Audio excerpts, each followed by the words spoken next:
बांकीपुर विधानसभा उपचुनाव में कहीं ना कहीं जन सुराज के तरफ से अपना आखिरी शस्त्र जो है चुनावी मैदान में छोड़ दिया गया है, यानी प्रशांत किशोर को अब चुनावी मैदान में उतार दिया गया है। वहीं अगर बीजेपी की बात करें तो बीजेपी के तरफ से बीजेपी का जो है साख-पी दाव पर है, क्योंकि यहाँ से नितिन नवीन लगातार जो है चुनाव जीतते रहे हैं, लेकिन अब वो बीजेपी के अध्यक्ष बन चुके हैं, राष्ट्रीय अध्यक्ष बन चुके हैं।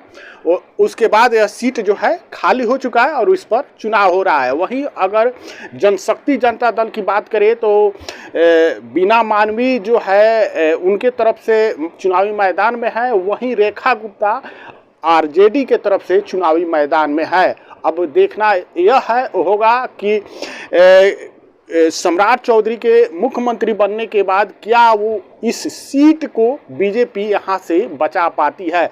2025 में हालांकि बीजेपी को और बीजेपी गठबंधन को बम्पर सीट मिली थी और काफ़ी जो है सीटों के साथ वो सरकार में आए थे। अब देखना यह होगा कि इस एक सीट को क्या बीजेपी बचा पाती है, किसको किसको इस चुनावी मैदान में प्रचार करने के लिए उतारा जाता है। नमस्कार, मैं विष्णु रावर, आप देख रहे हैं लोकतंत्र भारत बिहार। चैनल पर नया है तो चैनल को सब्सक्राइब जरूर करें और फेसबुक पर देख रहे हैं तो फॉलो जरूर कर ले।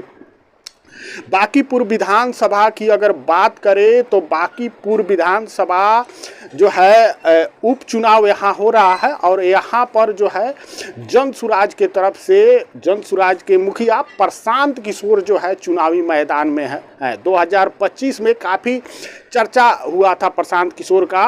राघोपुर विधानसभा से चुनाव लड़ने के लिए कहा जा रहा था कि प्रशांत किशोर तेजस्वी यादव के खिलाफ राघोपुर विधानसभा चुनाव लड़ेंगे, लेकिन प्रशांत किशोर चुनाव नहीं लड़े और काफ़ी किरकिरी भी हुआ था उस समय प्रशांत किशोर का कि प्रशांत किशोर डर गए, तेजस्वी यादव के डर से चुनावी मैदान में नहीं उतरे। इसको लेकर काफ़ी हंगामा हुआ था, लेकिन अब कहीं ना कहीं जन सुराज के तरफ से वो आखिरी शस्त्र जो है प्रशांत किशोर के रूप में चुनावी मैदान में उतार दिया गया है। अगर यहाँ पे प्रशांत किशोर की हार होती है तो कहीं ना कहीं जन सुराज यहाँ से खत्म भी हो सकता है। कहीं ना कहीं इसका प्रभाव सीधे जन सुराज के जितने भी कार्यकर्ता है उनके मनोबल पर पड़ेगा। अब देखना यह होगा कि बांकीपुर की जनता जो है प्रशांत किशोर को किस प्रकार से देख रही है। वहीं बीजेपी के तरफ से प्रशांत किशोर के खिलाफ अभिषेक सिन्हा को उतारा गया है। माना जाता है कि बांकीपुर विधानसभा जो सीट है वहाँ पे जो है नितिन नवीन चुनाव लड़ रहे थे और यही कारण है कि अभिषेक सिन्हा को वहाँ लाया गया है।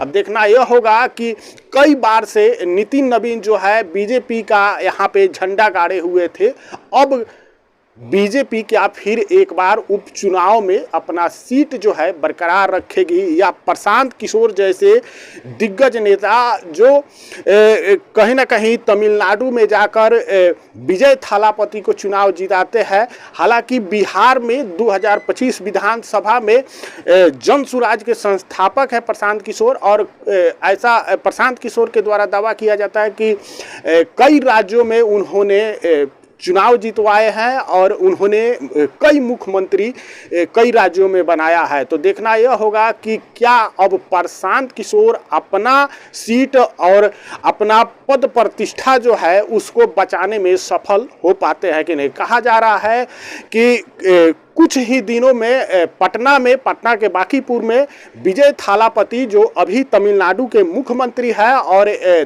दक्षिणी भारत के एक बड़े स्टार है, वह प्रशांत किशोर का प्रचार करने के लिए चुनावी मैदान में उतरेंगे। अब इसके खिलाफ में विपक्ष में अगर देखा जाए तो बीजेपी के तरफ से भी काफ़ी दिग्गज नेता जो है चुनावी मैदान में उतर रहे हैं और आगे भी उतरेंगे। वहीं आरजेडी के तरफ से रेखा गुप्ता को मैदान में रखा गया है, लेकिन अभी देखा जाए तो चुनाव जो है प्रशांत किशोर और बीजेपी के जो अभिषेक है उनके बीच में ही दिख रहा है। लेकिन देखना यह होगा कि कौन यहाँ बाजी मार पाता है। देखिए, बांकीपुर विधानसभा की अगर बात करें तो जन सुराज की तरफ से इससे पहले कई नामों की चर्चा चल रही थी, लेकिन जन सुराज ने प्रशांत किशोर को यहाँ उतारा।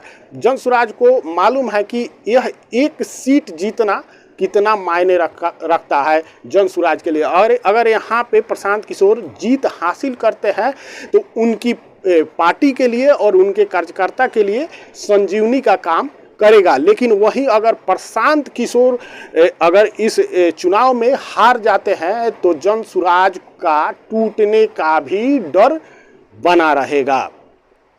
अगर बीजेपी की बात करें तो बीजेपी अभी बिहार में सत्ता में है और काफ़ी सीटों के साथ सत्ता में है, लेकिन बीजेपी को भी यह सीट बचाना बहुत ही ज़रूरी है, क्योंकि यहाँ पे अगर प्रशांत किशोर जीतते हैं तो एक नया विपक्ष जो है खड़ा होगा और विधानसभा में जन सुराज के रूप में और जन सुराज के नेता के रूप में कहीं ना कहीं एक विपक्ष जरूर खड़ा हो जाएगा। और तेजस्वी यादव के सामने भी, भले ही तेजस्वी यादव कई सीटों के साथ जो है विपक्ष में बने हुए हैं, लेकिन यह भी जन सुराज और आरजेडी के बीच जरूर रस्साकसी रहेगी कि आखिर में असली विपक्ष का काम कौन करता है, प्रशांत किशोर की जन सुराज या आरजेडी, जो अभी बिहार में विपक्ष के रूप में है। बाकी इस पर आपकी क्या राय है कमेंट करके जरूर बताइएगा। क्या प्रशांत किशोर यहाँ पे बांकीपुर विधानसभा चुनाव जो एक बड़ा नाम है चुनाव निकाल पाएंगे या बीजेपी फिर अपना सीट बरकरार रखेगी? आपकी क्या राय है कमेंट करके जरूर बताइएगा। और चैनल पर आया है तो चैनल को सब्सक्राइब जरूर कीजिएगा। जय हिंद, जय बिहार।